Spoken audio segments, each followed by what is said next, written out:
नमस्कार मंडळी. कमळी सुनावणार रितेश सरांना खडे बोल. चला तर मग पाहूया त्या नवीन प्रोमोत आपल्याला काय पाहायला भेटलं. आता कमळी रितेश सरांकडे आलेली असते तेव्हा आता कमळी त्यांना म्हणते, जर का माझा फोटो तुमच्या बॅनरवर दिसला ना तर तुमच्यासाठी अवघड होऊन जाईल सगळंच, म्हणून माझा फोटो बॅनरवर लावायचा नाही.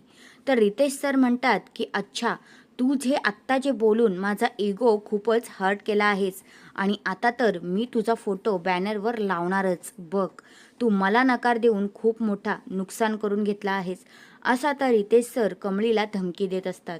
तर मग आता जी कमळी आहे ती शिवरायांचे ज्ञान आता रितेश सरांना देते. म्हणते, आमचे छत्रपती शिवाजी महाराज सांगतात, जर का तुमच्यावर अन्याय होत असेल तर तो डोळे झाकून सहन करू नका, तर त्या अन्यायाविरोधात लढा द्या आणि तेच मी करणार आहे, असं बोलून आता जी कमळी आहे ती तिथनं जात असते.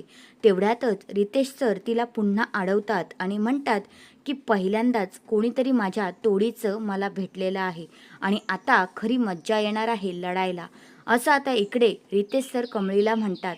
तुम्हाला काय वाटतंय, रितेश सर त्यांचं म्हणणं खरं करतील का, की कमळी त्यांना प्रतिउत्तर देईल?